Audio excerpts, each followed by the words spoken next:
पंढरपूरची वारी सुरू झाली की हजारो दिंड्या विठ्ठलाच्या भेटीसाठी पंढरपूरच्या दिशेने मार्गस्थ होतात। या दरम्यान आपल्याला प्रत्येक वारकऱ्याच्या मुखामध्ये विठ्ठलाचं नाम, ओठावर अभंग, सोबत मृदंगाचा नाद आणि वीणेचे मधुर सूर ऐकू येतात। पण या सगळ्यामध्ये एक वाद्य मात्र असं असतं जे जवळपास प्रत्येक वारकऱ्याच्या हातात दिसून येतं, आणि ते वाद्य म्हणजेच टाळ। दिंडी कितीही मोठी असो, टाळांचा ठेका अखंड सुरूच असतो। पण वारकरी परंपरेत या टाळाला इतकं महत्त्व का आहे? टाळ हा शब्द नेमका कुठून आला आणि या साध्या दिसणाऱ्या वाद्यामागं नेमका कोणता इतिहास दडलेला आहे, याच प्रश्नाचा मागोवा आपण या व्हिडिओमधून घेणार आहोत। टाळ हा शब्द ऐकला की आपल्या डोळ्यासमोर दोन धातूंच्या चकत्या आणि त्यातून निर्माण होणारा मधुर नाद उभा राहतो। टाळ हे प्रामुख्याने धातूपासून बनवलेलं एक घनवाद्य आहे। हे टाळ मुख्यतः पितळ किंवा कांस्य धातूपासून तयार केले जातात। मात्र पितळ्याच्या तुलनेत कांस्य धातूपासून बनवलेले टाळ हे अधिक जड असतात आणि त्यांचा आवाज अतिशय गोड, खणखणीत आणि लांबपर्यंत जाणारा असतो। कांस्य हा प्रामुख्याने तांबे आणि कथिल यांचा मिश्र धातू आहे। हा धातू भट्टीत वितळून त्याला गोल आणि किंचित वाटीसारखा विशिष्ट आकार दिला जातो। टाळाची जाडी आणि रचना यातील अचूकतेमुळे त्यातून दीर्घकाळ टिकणारा नाद निर्माण होतो। याच वैशिष्ट्यामुळे वारकरी भजनात किंवा दिंडीमध्ये टाळाचा ठेका अत्यंत स्पष्ट आणि लयबद्धपणे ऐकू येतो। आता भाषेचा मागोवा घेतला तर टाळ या शब्दाचा संबंध संस्कृतमधील ताल या शब्दाशी जोडला जातो। संस्कृतमध्ये ताल म्हणजे लय, ठेका किंवा वेळेची शिस्त। पुढं प्राकृत अपभ्रंश आणि मराठी भाषेच्या प्रवासात या शब्दाचं रूप बदलत गेलं आणि मराठीत टाळ हा शब्द रूढ झाला, अशी एक मान्यता आहे। कालांतराने हा शब्द केवळ लयीचा अर्थ सांगणारा न राहता ती लय जिवंत ठेवणाऱ्या वाद्याचंच नाव बनला।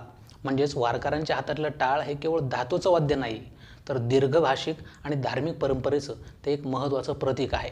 प्राचीन भारतात नृत्य, संगीत आणि देवपूजेमध्ये विविध घनवाद्यांचा वापर होत असायचा।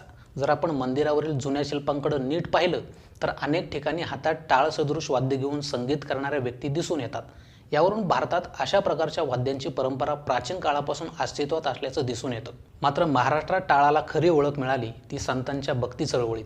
संत ज्ञानेश्वरांनी भक्तीचा मार्ग सर्वसामान्यांसाठी खुला केला, तर संत नामदेवांनी हरिनामाचा गजर अगदी पंजाबपर्यंत पोहोचवला।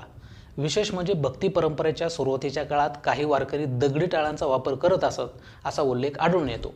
याचाच प्रत्यय संत नामदेव महाराजांच्या पाषाणाचे टाळं पाषाणाचा देव घास घेई विठ्ठला बोले नामदेव या अभंगातून येतो, जिथं त्यांनी टाळाच्या या प्राचीन परंपरेचा उल्लेख केला आहे।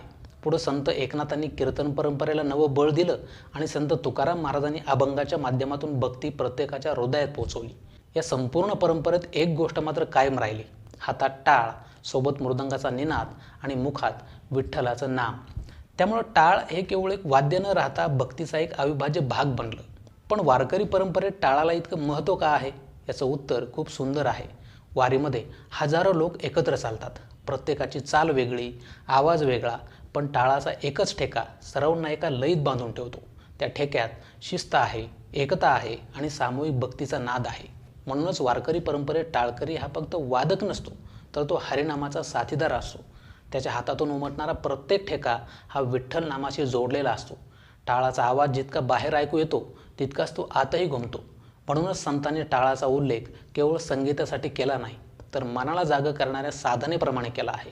जेव्हा शेकडो वारकरी एकाच लयीत विठ्ठल विठ्ठल म्हणत टाळ वाजवतात, तेव्हा तो फक्त आवाज राहत नाही, ती श्रद्धेची ऊर्जा बनते। म्हणूनच टाळ हातात घेताना वारकरी त्याला केवळ वाद्य म्हणून पाहत नाहीत, तर सेवेचं साधन म्हणून पाहतात।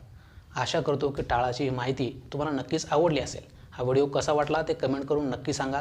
व्हिडिओ जर आवडला असेल तर जाता जाता फक्त एक लाईक करा, ही माहिती इतरांनाही शेअर करा आणि असेच नवनवीन व्हिडिओज पाहण्यासाठी चॅनलला सबस्क्राईब करा।